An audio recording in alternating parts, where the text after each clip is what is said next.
race day. I'm not going to be racing. I call it race day. I'm not going to be competing. Going for the win, Ed. Going for the win.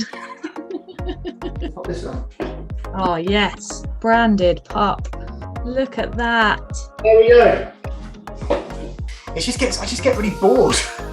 It's so boring. I was at Great North Run on Sunday, and that was a taste, I guess, of what's to come. And that was a bit. I walked into a field of like 20,000 people at one time, and I was like, this is unusual. I look after challenge events, so anything with, I say, lycra and sweat. I guess that kind of gives you a vibe of what we do. All the kind of standard, I guess, challenge events that you see people partaking in, and then we'll look after people that come up with their own ideas. And then as well, I look after the Lewis Moody Foundation, which is our kind of a foundation within itself set up by Lewis Moody, the ex-England rugby captain. How difficult has it been over the last couple of years? Because obviously events haven't been happening. Yeah. How's that been, and what's been the impact of that?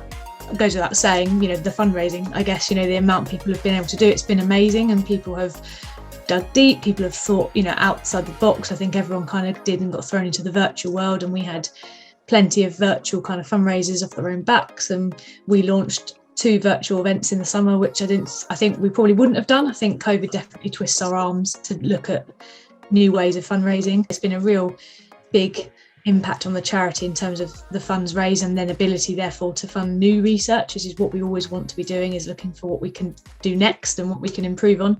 How important are these events each year? Because you've probably got a load that you do. How important are they?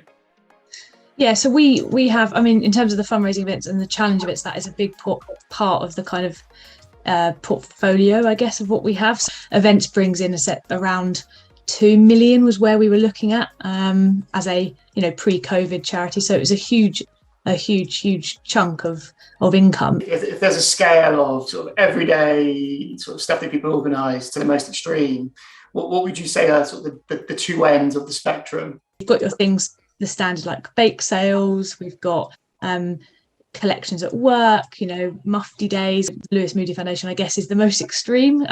With Lewis being involved, it not normally a normal challenge to the normal human. They went to the South Pole in January 2020, so just before COVID. When we think about the London Marathon, how many runners have the charity got this year? We've got, hopefully on the physical start line in London, we're going to have around 110 runners. And on top of that, we've got around 30 people running the virtual London Marathon, which is first happened in 2020, and it stuck around, the idea. And I think people, they can make their own kind of event of it, and we're seeing that the fundraising for those people is still fantastic. I've never done the London Marathon before. What should I expect on the day? I think nerves, but all for the right reasons. It's quite a special event for you to be part of as your first one. I think in terms of, it's the first one since April 2019, which seems an absolute world away. So I think it will mean a lot to a lot of people, even people that have done it before and are on that start line with you. Early start and queues for the toilets, I think, are very practical things you need to worry about and be ready for. Getting there on time and making sure you give yourself time to get to your start pen.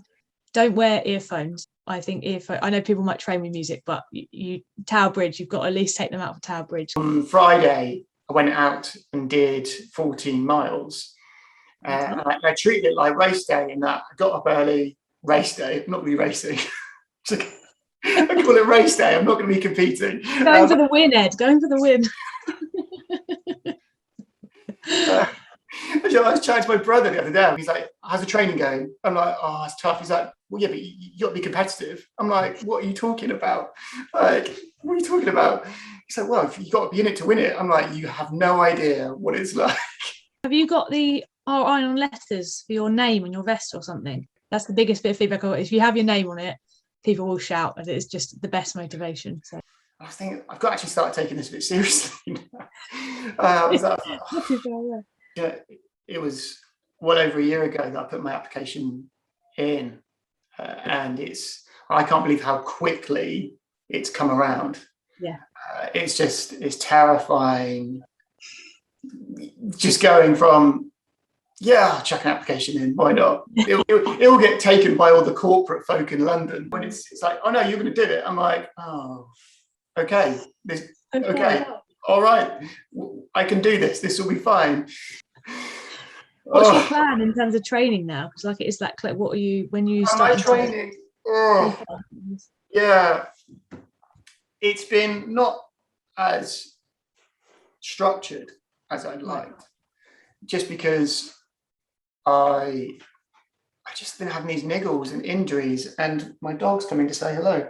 Can sit down. Can sit down. Oh yeah, we love a dog. Or just drop it down. Can sit down. Oh, look at the tail going. You can just see the tail when I think of the camera. Look. Oh look. Yeah, let's pop this on.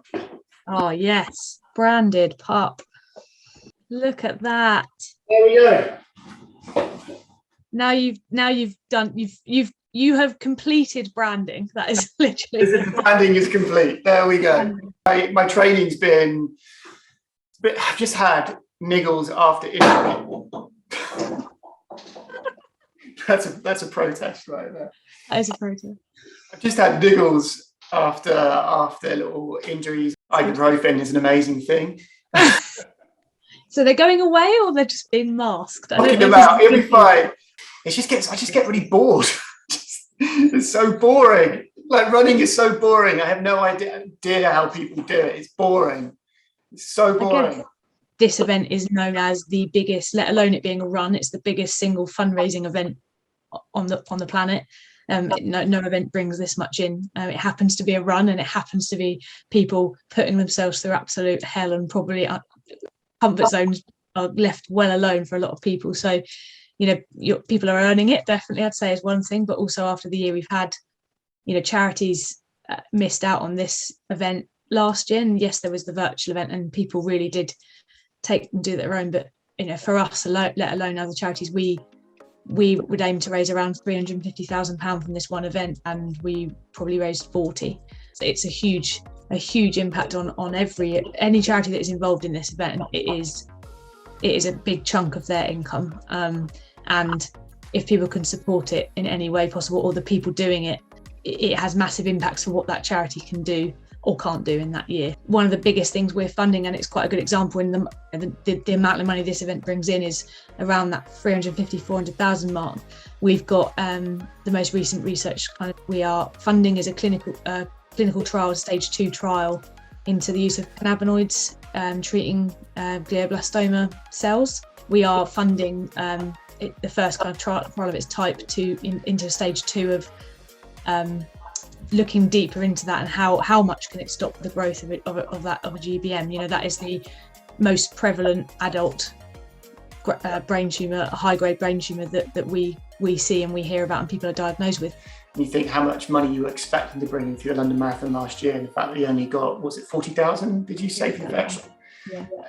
And you think £450,000 is funding such important research, and it's why it's so important that events like this carry on. They continue to they continue to bring funding in, and it sort of just puts everything in perspective a little bit. And it's a continuing thing that crops up, how drastically underfunded research is in comparison to everything else.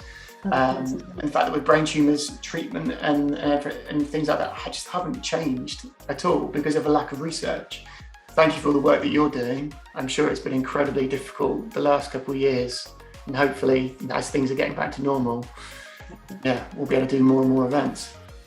Well, that's what I hope so. That's what we hope. Yeah. No, thank you very much. And your mascot in the background. You can say goodbye? No. No, look there.